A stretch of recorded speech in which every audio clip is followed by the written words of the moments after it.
This is Jimmy's favorite new song.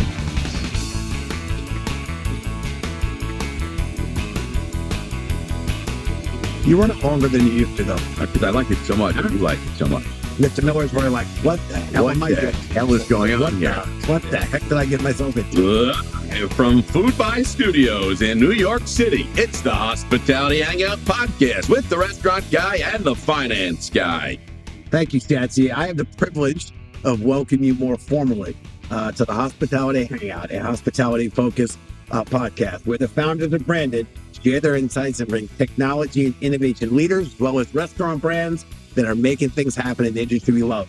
My name is Jimmy Frischling, otherwise known as the finance guy, and I'll pass it back to my boy Shatsy, Mr. Michael Schatzberg, also known as the restaurant guy. And thank you for that kind introduction, Jimbo. And to all those listening, feel free to call me Shatsy. And we are the voices, the personalities behind branded hospitality. We're at the intersection of capital, investment, hospitality, restaurants, beverages, CPG, and high-end fine dining restaurant groups that crush it all over the country. That's who we're behind. I always know what kind of mood you're in, depending on how many things are at our intersection. I mean, we got a big mood today. We had a lot of things at the intersection. And I got to tell you, Jim, I just got back from IFMA, and let me tell you, we had a blast. It's the International Food Manufacturers Association for all those listening. Yes. And I got to tell you, I was with our friends at Food Buy, and they are your partner in procurement, Jimmy. Did you know that? The Food Away from Home Association. It's FAFA. It's FAFA. Food Away from Home Association. Away from Home Association. That is their new. I'm literally reading off a pin. Yes, that Wiggs just gave me. Wiggs just gave me a pin. Yep. IFMA, Food Away from Home Association. Rebranded. So listen, I got to tell you, Jimbo,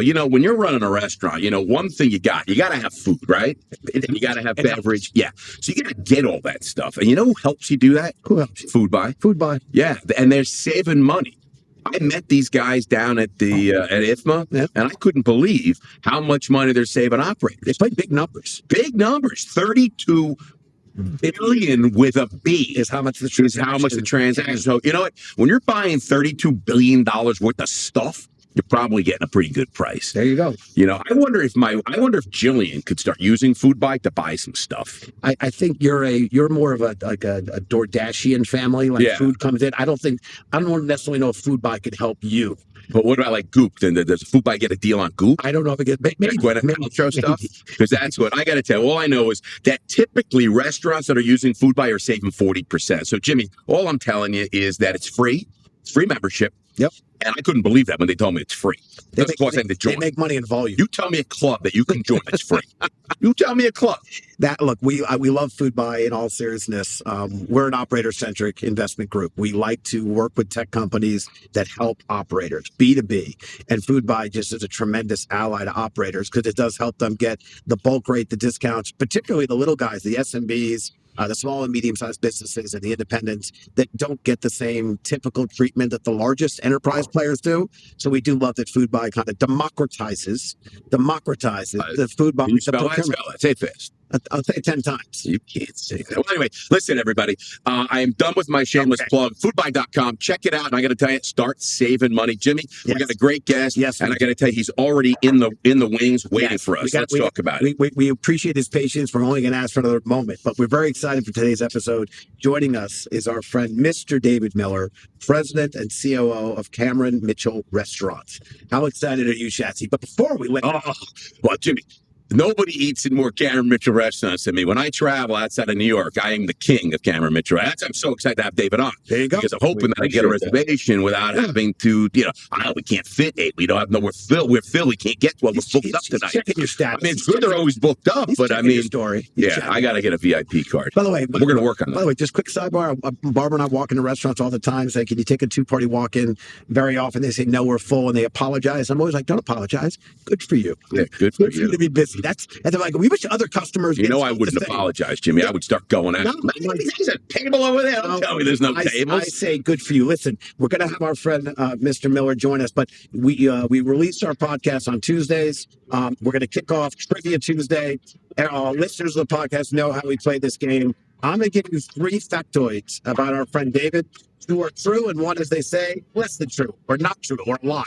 At the end of the episode, Shatsy will express which areas are the truths. He'll try to ascertain that information or intel from Mr. Miller. You nailed it last time. The words matter. But here we go. 3 factoids about Mr. Miller. Fact 1. David used to flip burgers for a national fast food chain. I love it. Very believable. No, that's we've had so many executives. 85% of our guests have been. So many of our executives started as dishwashers, and now we might have a burger flipper. Fact 2. David only worked for 2 companies his entire professional career. Going on LinkedIn now. Yeah, 2 companies. Fact 3.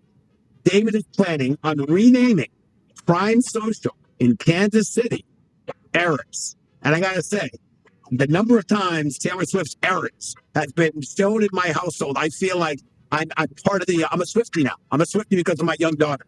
But David is planning on renaming Prime Social in K-City Eric's. And that's a factoid. Is it true? No, I happen to know because I read that. Yeah, I listened to me. I got to tell you something. You already know it? Yeah, I cheated. I think I know the answer, but I'm not going to say too much because I could be wrong. But I don't think just so. Remember, stick around to the end of the episode, and you'll learn from this man himself about which are the 2 truths and the less than true. Shatsy, why don't you tell us about our guests? All right, should we dig in?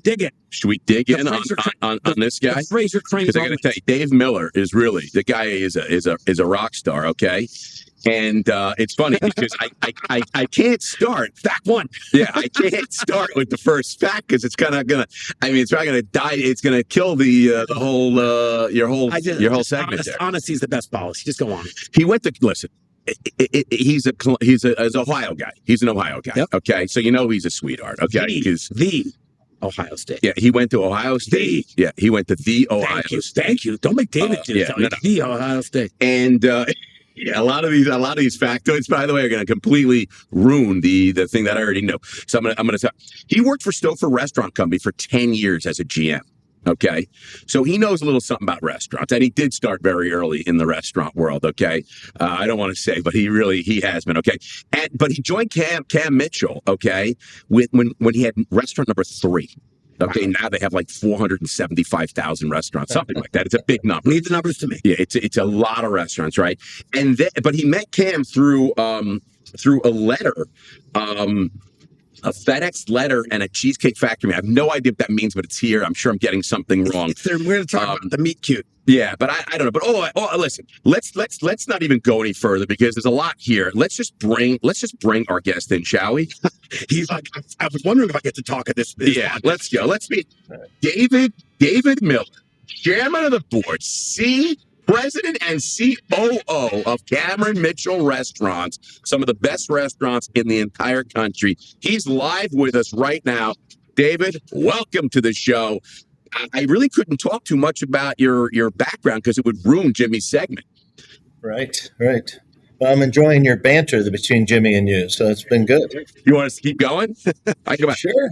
We gave David live here in the studios. It's David Miller, COO and president of Cam Mitchell's Restaurants. Right. You also gave me a promotion to chairman. That was nice. So everybody, I like when that music comes out. I feel like chairman of the board. It sounds very Sinatra-esque, right? Yeah. Right. Jimbo, I mean, we got a great guest. Take it away, man. David, would love to. I'm going to start with the meet cute, which is one of the factoids or one of the facts Shatsy shared about your background, specifically your meet cute moment with Cameron. Shatsy mentioned a FedEx letter on a Tuesday, a call on a Wednesday, and a meeting at Cheesecake Factory by Sunday. What was it all about this first meeting, and what was it that convinced you gentlemen that this was the right fit? You shared with our producer and our partner that culture and atmosphere is something that is so important to you. So what made it so special? Well, you mentioned that I'm from Ohio, and certainly there's a little Midwest hospitality always been in my blood. And Cam and I met, and I was actually in L.A. at the time. He was in Columbus, Ohio, getting ready to open his 3rd restaurant, Cap City Diner, which is restaurant name. It's called Cap City Diner. It's a fine diner, comfort food, still open to this day. One of our busiest restaurants, guest traffic wise, not necessarily sales volume, but guest traffic wise. So for us, it's one of our lower check average restaurants. But anyway, so yeah, it's great. You would love the food. Get the meatloaf. But we we met, and I fed it. First I sent him a letter about myself. I knew he was looking for a director of operations, and I was thinking of coming back to the Midwest. Honestly, never thought I'd end up back in Ohio. Thought I'd end up closer in Chicago just due to the restaurant scene. And I grew up in Dayton, Ohio, so I was coming back home with my wife and our two sons at the time. And I couldn't write a resume about myself, to try to put your life story in a piece of paper is pretty hard. So I ended up GPT, am I right? That's right. I can whip you up a resume in about 2 seconds now. So anyways, I typed him a letter and said, Mr. Mitchell, my name's David Miller. Here's a little bit about me, and love to hear more about your future opportunities. I FedExed to him on a Monday. On a Tuesday, I got him on the phone. By Wednesday, we scheduled some time to talk, and at the end of the conversation, he says, what are you doing this weekend? I said, well, I'll be around the restaurants, yada, yada, yada. He goes, well, I just so happen to be coming to LA this weekend. Let's hook up. So we met over the weekend a couple times. The last time was at Cheesecake Factory, and I still remember it because it was raining cats and dogs, and it never used to rain back in those days, and in Marina Del Rey. And, Cam has a lot of similar values that I had, and I certainly liked what I heard and was impressed with him and his vision. Cameron was never about building just one restaurant. It was about starting and birthing a restaurant company. So I looked at it really as an opportunity that I wanted to seek out further, and came back a couple weeks later and met with him and some of his teammates at the time. And a month later, I started working for him. So it's, at that point, did you leave LA and leave the West Coast? Did you take your wife and kids with you, or you left them? Oh yeah, no, they stayed with me. God bless them. I mean, good luck. Right. Hey, stranger things have happened, but yeah, no, we moved back to Ohio, and Cam was great during the entire process. When I came back to interview him, I called him up and said, hey, I got a flight. It's the old Southwest flight where, hits 42 cities and eventually gets there, but it's inexpensive. And he says, is that all it is? And I said, yeah. He goes, is that for your whole family? I said, no, it's just for me. He goes, no, I want you to bring your wife, Marlene, and your two kids, and they can hang out with grandma and grandpa and yada, yada, yada. And I was, what person does that, right? And at the time, Cameron didn't have two nickels to rub together. I didn't know this, of course, but it was important to him, and he realized it was a family decision. It wasn't just my decision. And so we came back. By the end of the weekend, we had dinner with his wife, Molly, and my wife, Marlene. And again, it's just values, culture. His genuineness was very heir apparent to me I was not in a situation like that before. So, you talk about I love it. Yeah. I brought on this Cheers music because it felt like a Cheers moment, Jimmy. Just felt like David and Cam. It's like they're meant to be together. I love how Cam recognized this was a family decision. And people often think about the formal. It's obvious that Cam and David are negotiating and discussing how they're going to work together. But the informal is this is a family decision. And Cam understood that right away and made sure that the Miller family was involved in this. I agree with you. That's incredibly thoughtful. I'd say hospitable, and understanding how decisions get made. 28 years later, 29 years later. Right, exactly. Yeah, 29 years later. So professional job that you're ruining the entire segment. Don't ruin the entire segment. No, you can ruin it. Really. Well, he flipped burgers at Wendy's. All right, Jimmy, I said it. All right, he was flipping burgers at Wendy's. Oh, you got it out of me. Oh God, I've been carrying that burden for the last 4 minutes. Everyone has been waiting for the trivia release. Like, all right, I can end the episode. Oh, it feels so good that I got it out. Yes. Yes, it's his second job, and he was flipping burgers at Wendy's. Yes. All right, Jimmy. Keep going. I think you have some breaking news, Shatsy. Oh, I do? Yes, you do. I'm at breaking news right now? I think you are. Well, am I? I'm at breaking news? I think you're breaking news. I had no idea I was at breaking news. I love breaking news. Where am I breaking news? I'll break news about his opening 7 new restaurants between now and end of the year. You want to know? You want to know? You want to know? End of next year. End of next year. Sorry. End of next year.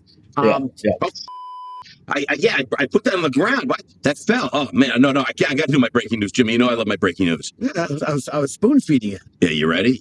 What's your breaking news music? Wait, Jimmy, this is coming over the wires right now. We have breaking news. Wait, Jimmy, right now. Cameron Mitchell Restaurants and David Miller will be opening 7 new restaurants between now and the end of the year. I can confirm that. End of next. That's what I meant. At the end of next year, I can confirm the new concept, Prime Social Reserve, a private club concept, will be opening, and the book is open. You can start booking. You go Ocean Prime location, Sarasota, Fort Lauderdale, Nashville, Cincinnati, Detroit, and West Palm, and a new Butcher and Rose Fine Dining Steakhouse is opening. Oh my God, David Miller, what can you tell us about this breaking news? I just told did I just break you just told everybody. But a couple things just to clarify there. But we are opening 2 restaurants this year, 5 next year. So in the next 14 months, we do have 7 openings. The first 2 coming up here. The Ocean Prime, the Prime. Is that where the driving? Is that where the growth is coming? Because you have a lot of brands. We have 22 different brands. Yeah. Ocean Prime is well, 3 of those 7 restaurants are actually Ocean Prime, and we'll be opening Sarasota this year in the middle of December, and downtown in the Quay, which is a new development right adjacent to the Ritz residences. We're excited about that big restaurant, 2-story, 10,000 square foot restaurant, and then we're opening in April our Ocean Prime in Fort Lauderdale, which it's right on a brand new mega yacht marina, which I didn't know this. You gentlemen probably know. You're smarter than me, but mega yacht means a yacht has to be 150 feet or more. So if you're out there shopping, right? Yeah. Jimmy started with a dinghy, and now he's a mega. I'm more of your canoe type of guy. That was in camp. That was at Bradley. He knows. He understands that it's 150 feet or more. He knows that. Right. So we're opening that one up, and that should be a real big one for us as well. That's a big restaurant. It's about 14,000 square feet, 8 inside, 6 outside, 400 seats. And then we are opening up some new concepts as well. That in part of these openings, we have a restaurant called Big Rock Chop House and Big Rock Italian Chop House. That's in Detroit. Good name. Where you open those? Yeah. Good name. Big Rock. In Birmingham, which is a suburb of Detroit. Really great area. Fine dining, steak and Italian seafood, and we have it's a unique concept because inside the restaurant we also have a private cigar club, so you can join for a membership. And you Jimbo, we got to get over there. Yeah. Can you the private club is happening. But talk just a little about the private club. We are certainly. I've had the privilege of spending some time over my career in London, and in London, private clubs are really such a part of the food and social scene. I don't know if America will ever compete with what the UK does, but certainly we're seeing a spike in private clubs and memberships. Can you talk a little bit about that? Because that is one of your prime social reserve is your private club concept. Exactly. Talk a little bit about that. Yeah, that'll be opening in October next year, and you are correct. I mean, London is where it really got inspired, and it's I always say there's no new ideas, just refreshed ideas. So it is. Listen, the consumer these days want a higher level of hospitality and service. And by having a private club component, we believe we can deliver that. They, how many times you think about, hey, where are we going this Saturday night? It's Wednesday. You should go on Open Table and you try to look for reservations, and any restaurant you really want to go to is booked. Right. So people pay for that's why we've got you on the podcast, David. We're going to solve that by giving me my Cam Mitchell VIP card. Hello. Yeah. You had a better you have my email anytime. Happy to help you. Before the podcast started, I think I'll be your own personal concierge. How about that? Thank you, Mr. Miller, sir. Jimmy. No, I love what you're doing. I agree with you. I think there's a saturation. There's a lot of restaurants and a lot of choices. So I think if you can create that element of personality or that personal connection, I think the club could do that. Not everyone can pull that off, but I certainly feel with your portfolio and brands and just commitment to guest engagement, I think you guys can. I want to talk a little bit about or ask you a little bit about just, let's say, the restaurant industry, some of the trends and maybe the shifts we're seeing in guest dining, particularly maybe they're eating a little healthier, even eating a little less. I wrote That's recently. Ozempic, the Ozempic factor. If they Well, go into Ocean Prime, no. they just have a glass of water. It's Well, killing the and I'll check say average. for the first time in 30 years, we want to talk about killing checks. First time in 30 years, we're seeing a material downshift in I'll say liquor. And by that, I mean in spirits, in wine, in beer. But we are absolutely seeing a decline in maybe a sober consciousness or Yeah, but the wellness. restaurants are solving fat. You know why? Because they're charging $25 for mocktails. Well, you know what? We happen to have an expert on the phone.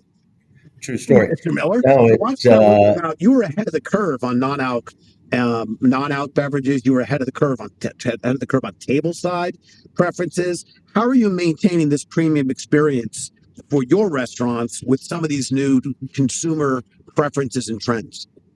well, there's no doubt that you're 100% right. I mean, guests are eating less and healthier, definitely more conscious, and that's been a trend that's been ongoing. We have changed and adapted our menus dramatically over time, and where we used to have heavy butter sauces on a lot of our menus and what have you, very few these days.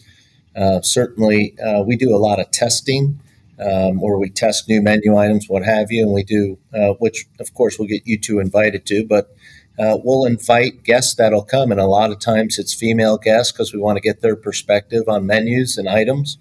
And then non-alcoholic is huge. I mean, non-alcoholic, there's no doubt, dry January is a real thing. What is that? Well, some people, not me, but some people go dry in January. But people, even younger generations, are choosing not to drink. Excuse me. So we've been offering non-alcoholic all along, but now where it used to be very juice forward type cocktails, it's much mimicking now more the spirituous cocktails. We have a lot of mock cocktails on our menus. Literally have non-alcoholic gin. Oh yeah, There's literally vodka, gin, non-alcoholic everything. spirits. Right. All of that now is becoming non-alcoholic. Yeah. Yeah, Jimmy he drinks non-alcoholic Macallan 12. He loves it. Yeah, He loves that. that Right. never happened. Right. Yeah, can I have a non-alcoholic Mac 12? Yeah, that does not happen. Yeah, I love it. I got to tell you, but it is interesting. We do laugh about the Ozempic factor, right? I mean, do you see anything like that happening where the check average has gone down in a restaurant like yours because people are like, oh, let's just the four of us split a wedge. Yeah, people are definitely eating less, and there is definitely an Ozempic impact to that. Our check average isn't growing, other than due to when we raise price. People are listen, times are tough right now, high interest rates, what have you. That also impacts how guests dine and what they buy. But people still go out and celebrate, but they just do it a little bit lighter than they used to. All the way across, I can tell you, our wine sales have declined by 1 point the past 3 years. Constellation, one of the biggest wine, I guess, vineyard owners, wine owners, whatever. But they said for the first time in like 30 or something, first time ever, I guess, that they saw a decline in wine sales, which I found to be really interesting, because I know that I've been trying to do my part by drinking more wine. Yeah, Schatz, you're really trying to carry the load for a lot of us. How much can I do, Jimmy? I'm only one man. You're a giver. You're a giver. You're a giver. Yeah. I'm up to 2 bottles at dinner. Yes. I'm trying to help. Let's change gears a little bit. Let's talk technology, okay? We're talking food. We're talking beverage. We're talking Ozempic. We're talking how it's killing the business. But let's talk about something that's not killing the business, that seems to be helping a lot, is technology. An industry that's always been incredibly slow to embrace technology. You've been in the business a long time. You've seen the change. You had an IT department that was like one person. It was like one person, and now you've got like 16 people in tech. I mean, basically, you're not just a food and a high-end restaurant. You're literally running a tech operation within your restaurant business. I mean, I'm sure that when you got into this 28 years ago, you never thought that would be. You switched all your restaurants to Toast point of sale, which we're huge fans of. It's awesome. How are you balancing? Because I know a lot of folks have mixed feelings about where tech starts and where hospitality, what's the convergence? When do you do that? How are you balancing? Because I've been to many of your restaurants and they are super deluxe, super high end, super awesome, and the touch is super high. Where is that where you're bringing in tech and you're saying, hey, no, this is not going to be tech. That's where tech starts and ends. Yeah. A big question. I felt like Jimmy on that one. Yeah, big question. You're right. A lot to cover there. But, listen, as you found out when I tried to sign on to this podcast, I struggle with technology. So I'm not leading the charge in our company by any means. But we have, just take Toast for as an example. Even, Open Table years ago. We used to do, reservations the old-fashioned way. I answered the phone and I wrote it down on the reservation sheets and managed my the book and the tables. Oh yeah, Used to love it. 8, they'll be out by 9:30. Okay, a kid today can't do that. They need the computer to do it for them. But regardless, Open Table, you did lose some contact because as you walk in, you want to be greeted by a warm, genuine host, right? Eye contact's very important. Recognize the guest, say their name. Hey, Jimmy, welcome into our restaurant. In Open Table, at first, we thought lost a little bit of that connectivity, but that was just through some training and education, and we got that back, right? And so now Toast is similar. Toast is without a doubt, we're in the process of rolling them out to all 65 of our restaurants. We have about 25, 30 done, about halfway there. By the end of next year, we'll be done. And so what we've done there is it's much more efficient. I mean, it's just a better system to use. Than what we used to use. It has pay at the table feature with our guests like that with their credit cards and safety these days. It's very efficient in speed of service and timing, but in our finer dining restaurants, there are handheld toasts, and then there's the terminal toast. So first you just ring it in at a terminal. So our handhelds and our fine dining, we still don't use those table side because we do want the server to have that personal touch. When you're spending $120, $130 a head, it's very, very important to have that eye contact and that connectivity. But overall, Toast has just been a fabulous thing. We're very pleased with it, and it's helping a lot of different ways. I love it. I always, there's no question we're a people business, we're a food and beverage business, but we could also be a tech-enabled and tech-supported business. So I think what you're commenting on doesn't remotely take away from the criticality of how your staff and your team engage with your guests, but how these tools are allowing your staff to engage better with their guests, knowing them a little better and seamlessly trying to get checks cleared, for example, at the table, which I find even at full service, high-end restaurants, the guests appreciate it. It's not it doesn't lose the personal touch. Listen, before we move on, I got to ask you a question. Yeah. And David, you've been in the business for like almost 30 years, right? Over 30 years because you had your first job, and then right? Yeah. So over 30 years. You brought up something funny about the Open Table. I remember when I started working in restaurants, and there was none of that. The manager, the GM, whoever was on the floor, had to walk around with a piece of paper and literally had to see where everyone was on their meal, who was on dessert, and you had a time and figure out. People walked in, maybe 4, and you have to tell them it's gonna be 10 minutes, and you really had to understand the timing and the flow and what tables and the turns. They don't have to even think about that anymore. It's just interesting to me how it was really a very stressful. I remember a guy, Pat, at an old restaurant. My dad was a partner in Foozie's on the Upper West Side, and they had a bunch of Foozie's. And Pat was a master at understanding free theater, how everyone could. He knew what table. It was a whole nother element that's gone now because it's all digitized. I just wanted to bring that up because it was very interesting. Our manager's dumber now. I hope you're asking David that. David, could a manager if Open Table went down, could a manager run the floor with just walk-ins and just manage a book without that, with their old red book? You remember the old red book? Oh yeah. And no one listens to this, so no one will know what you're saying about your managers. No, they definitely, it's a different time, but we have to train them how to do it, right? Because at times you will lose internet access. At times you could lose, your system. So you have to know how to do it. But there was an art in it. You're 100% right. And some of that is lost a little bit over time. All right, I'm just getting a little we still train them. Jimmy, now you may ask your question. All right. And David, by the way, he ran the floor. No computers. He didn't have any tablets. 600 people that could sit in 2 hours, right? Bang That's him right. in, bang him out. That's Maybe right. you'll have a glass of Cabernet at the bar at closing time. Non-alcoholic Yeah. cab. No, not that. In Right. those days, believe me, he was not drinking non-alcoholic cab. He was having a glass of wine after 600 covers. Listen, I like Shatsy that you actually brought up the staff because the team is where I wanted to go. You guys have a tremendous retention rate, and for an industry that is unfortunately very famous for incredibly high turnover, your executive management team has over 20 years each at the organization, which again, just for listeners, unprecedented for that type of continuity of a leadership team. You also mentioned that you don't have employees; you have associates. How is this philosophy of treating people as really as coworkers rather than as numbers translated, into truly a remarkable loyalty from your team? And loyalty goes both ways. That's obviously you guys to the team and or your associates and them to you. So how have you how have you manufactured that? How have you translated that into this? How have you made that so effective for Cameron restaurants? Yeah, I wish I could take full credit for it, but honestly, Cameron wrote our culture and On this philosophies before he podcast, opened Mr. this. Miller, you will take full credit for it. All right, awesome. I gotta tell you, You know, Mr. Miller, how do you do it? so we have our culture and our philosophies, and that's the lifeblood of our organization. And our associates do come first. You would think as president and COO, and hope to be soon chairman, Shatsy.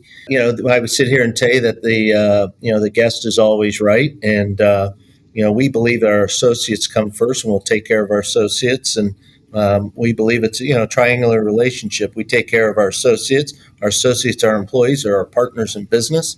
And we take care of them. They're going to take care of our guests, and our guests take care of our company by obviously returning time and time again. So, but our culture and philosophy is what drives our retention. Our manager retention is about 15%. Industry average is over 50. Our hourly retention is like 45%. Industry average is over 100. Wow. We're great people delivering genuine hospitality, and I love it. we live and breathe it. I love it. I got to tell you, David, you don't see this. We have an audience right here. It's they love it.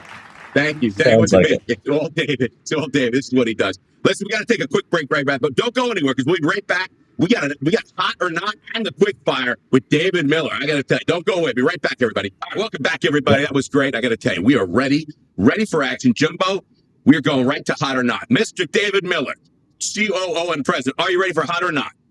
I am.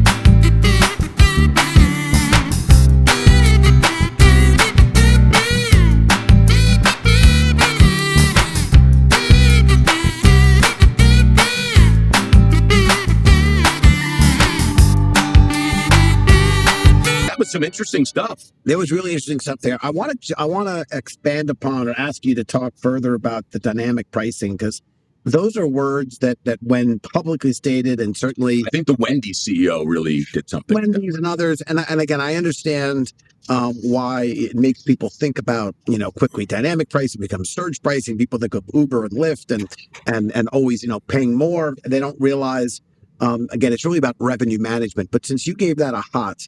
I think I'd love you to expand upon that for our guests, our listeners, because I really think it's critically important for operators. I love that you said it is hot, because I think as well. I think it's really important for restaurants to get this right. So I love that groups like yours are leaning into it. So could you talk about why it was important or why you gave it a hot? Well, I would say it's a hot because it's hot in the industry, not necessarily with us. Got it. Right. It is without a doubt in major markets where there is huge demand. New York City, your city, we are seeing quite a bit of it and being approached with, again, software companies that can help us manage this. And it is, you go to a hotel, right? And there's an Ohio State Buckeye game this weekend. It's $600, $700 a night. Next weekend it's $300 a night because there's no surge. There's no reason, right? Right. You go to book a flight. I want to go down to Miami for the weekend, and it's a busy weekend in the middle of the season, I'm Yeah. paying a bloody fortune to fly down there, and but go at a different time, you're not. So why should our industry, be any different, right? And so it's a balance. It's hard. It's hard to figure out. We have not done it, and but it is without a doubt something that is trending, mainly in major metropolitan areas currently. Yeah, I would say that it's certainly, you brought up great points because we bring up those points all the time. It's like, on an airline, ask who's paying what on a ticket on a plane. Everyone's paying a different price. If you try and go down to Miami in January, February, it's triple the price it would be from New York in July or Right. August. Rental cars. I mean, the whole hospitality, travel, leisure businesses has been basically built on revenue management. And they even call their software revenue management software. Right, It's right. RMS. Restaurants, we try and do it. We get shit on as like gouging. There was a whole thing in, I think there was a Burger King. I forget it was on the Garden State Parkway, and they changed their menu boards to a dynamic type pricing, which basically would up and down. And a customer stood there and watched the prices change and went on social media and just said it was outrageous. Outrageous. How could you change the pricing? But you just brought up examples. I mean, I just got back from the Fairmont in Scottsdale. I could assure you that our conference was paying a different rate than a lot of those families that were paying. I can assure you that we had a good rate, or maybe not. I don't know. It's still negotiating. But you brought up a great point. Anyway, yeah. But it's interesting also, tableside preparation you said is hot. And as restaurant owners here in New York City with full serve, we've seen that is really helping drive experiential, making the desserts more interesting, tableside. We just did at Monterey a whole tableside a whole lobster. You bring it out. It's really cool. So I do dig that. But yeah, that was good, some good stuff. All right, Jimmy, I'd love to sit and chat more about about this, but we got to get into the Spice is Right. Spice is Right. Are you ready? I'm ready. I changed the music. I went back to the original Price is Right that when you were like, yes, I like it. because it was David. I knew that he wouldn't appreciate the disco version of the Price is Right. OG. He knows. Paul Parker, All right. love the guy. Yeah, here we go. We're going back to the Price is Right. Okay, David.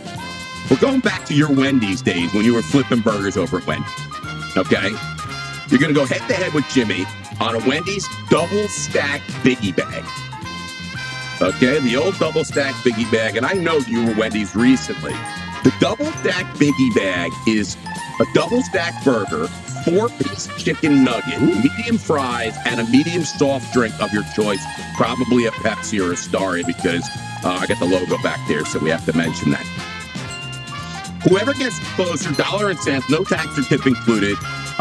Jimmy, I think you should go first Okay. because it's more fair. He should get the last licks. You know what? I was going to give David choice, but if you want to... No. That's not how it works. Fine. You go first. $10.99. $10.99 for the Wendy's double biggie bag. Mr. Miller, would you care, from your experience of Wendy's, you worked there for a long time, what do you think? I'm going, it was when I was 16. So if I could remember back that far, Yeah, you can. I would say it's $5.99. $5.99. Our answers are locked in. They are locked in. And I got to tell you, I love it. Mr. David Miller, he knows a little something about Wendy's. $6.65. $6.65. $10.99. Jimmy, where are you? For a double burger, four-piece nuggets, fries, and a drink? Wendy's giving value, man. I gotta Wendy's tell you, giving that's value. excellent value. Yeah, Excellent value. man. I got to tell you, you win the Showcase Showdown. Mr. Miller, fabulous prizes, fabulous gifts. And don't hang up because we're going to tell you all those prizes are in a minute, okay? You're going to love it. You're really going to be excited. All right, let's go right to the match game, Jimbo. Yeah, earlier in the show, I gave the 3 factoids about David, although I think as we went through some of the notes and discussions, I'm not sure Shatsy can have a hard time with this one, but you never know. The 3 factoids. Fact 1, David used to flip burgers for a national food restaurant chain called Wendy's. Bag on that one. Fact 2, David only worked for 2 companies his whole professional career. Cat's out of the bag on that one. And fact 3, David is planning on renaming Prime Social in Kansas City after my favorite pop star, or at least my daughter's favorite, Eric's. No. He's not renaming that Errors, but I do know if I'm not, but I do know. No, he's not. They're not doing that. Right. He was at Wendy's because it said it in my notes, and I know he only worked at 2 on LinkedIn. He's got almost 30 years at Cat Mitchell's restaurants. All right, so I guess this may not be a big reveal unless there's something that Chadsy, you and I missed. Unless you go crazy on me. Mr. Miller? Yeah, you are correct. I'm You are not correct, planning on renaming Prime Social, but I'm a Swiftie too, Jimmy. I'm glad to hear that you are. I'm a big Swiftie fan. She has gone to our Prime Social in Kansas City many times, and she's a big fan of ours. So we're big fans of hers as well. On top of Prime Social, you have a bar, right? Yeah. A lounge. I forget the name of that, though. That's Prime Social. Oh, that's the Prime Social. Oh, and Right. then Ocean Prime is downstairs. Oh, You are okay. correct. So I was upstairs, and I was with the staff, and obviously everyone was, talking about this was in the the real thrust of that whole thing going on in Kansas City. Right. And I think the staff had said she had been there recently, and they were just all just so excited. But I did hear there was a hotel I stayed at. I think it's the Lowe's. And I heard that Mahomes and Kelsey are opening a restaurant there. Are you guys involved in that or no? That's not you. No, we are not. They are not. That's downtown. But yeah, they are. Yeah. But they are opening a restaurant together at the Lowe's, which is a nice property, by the way. Yeah. Yes, it is. Yeah, that's awesome. All right, Jimbo, I got to tell you, I win again. But I think I got to talk to Julie. It just seemed a little obvious. I mean, you put in the notes that he worked at Wendy's. You know what? The question. Sometimes, Chadsy, the questions trick you up. Today, Julie helped you out. God was on my side today. Sure. All right, listen, I know that David's got to get going. So let's just go to a little quick fire, all right? Mr.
$4.9. You put us both to shame.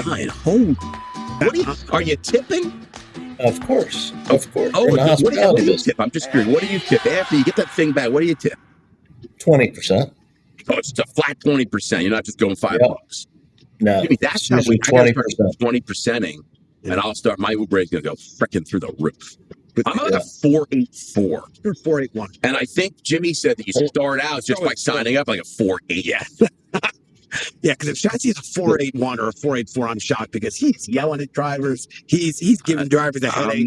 I'm from New York. I just think I know better how to go. I just think I have a better understanding of where the traffic Even when is. you're in Kansas City, you're telling drivers where to go. You think Dean uses like Waze or Google Maps in the car? Come on, he knows where to go. You want to get to the Upper East Side? I'll tell you how to get there. All right, listen. If you were to challenge Jimmy Wright to a game of pickleball, who do you have better odds of beating? A little pickleball. Well, looking at you two, I think both of you would probably be pretty difficult to beat. So I'm going to go with better odds of beating Jimmy. Really? I'll Yeah, take it. Jimmy's not a tennis player, I don't think. I don't exude racket sports. Are you a pickleball guy? I am. I love it. Yeah, it's great. He's a pickleballer. They kick my ass. I didn't say I was good. 100%. I just said I like playing it.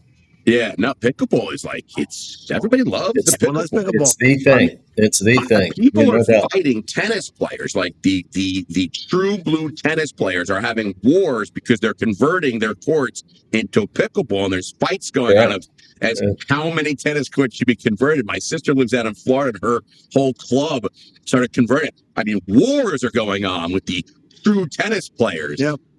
But I feel like pickleball, it's smaller. It's a little. I'm not gonna say it's easier, but it's a little easier as we get older. You know, I have no dog in that fight. I wish all the racket folks joy and harmony, and I hope they get their court time. But David, I will say something about pickleball. I understand that the Orthopedic Surgeons Association is the one responsible for building all these pickleball courts. Because from what I understand, everyone's blown out knees and ankles because it's a smaller court. They're like, oh, I feel like I'm 20 again. You're not 20. You're 60. Be careful out there. Yeah, so I understand the orthopedic surgeons are responsible for all this. Yeah, they're big sponsors, I'm sure, because they're benefiting tremendously. Right, they're sponsoring all the events in Boca. Right. I see. That's right.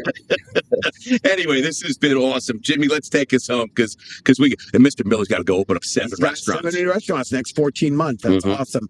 Listen, David, I want to thank you so much for joining us on the podcast. And for all you and the crew at Cameron Restaurants are doing for the industry.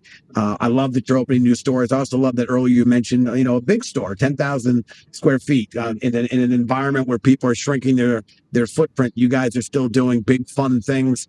And that's not easy to do. And a huge kudos and congrats to your entire team. If any of our listeners want to get in touch with David directly, you can email the podcast team at podcast@brandedstrategic.com. We'd be happy to connect you. If you'd like to learn more about Cameron Mitchell Restaurants, you can find them at www.cameronmitchell.com. And Chatsy, I'll let you finish this off before I thank our listeners and close this out. Yeah, no, I got to be honest. It's great to finally meet you, Mr. David Miller, because I am a huge fan of what you guys do in your restaurants. They are just absolutely awesome.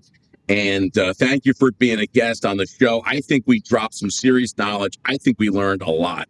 So if you were thinking about opening a restaurant, I think that after this podcast, you could probably open up like 65 restaurants like that. I think after this podcast, Patrick Mahomes and Travis Kelce should call David and say, would you help us put a restaurant on or in or near the Lowe's? But that's do you want me to make that happen? Do you want me to make a shit off here? Do you want me to bring you guys together and that Lowe's project? That should be you. Sure. Yeah, if you can do that, Chatsy, that'd be awesome. You know what, Chatsy? I'll make a few phone calls. I'll call Taylor and have Taylor connected to Travis. I'll go right. Listen, I'll make a few phone calls. You know I know people. You know people. All right, listen, thank you very much. Cheers, everybody. Thanks, everyone. Thanks, David. Cheers.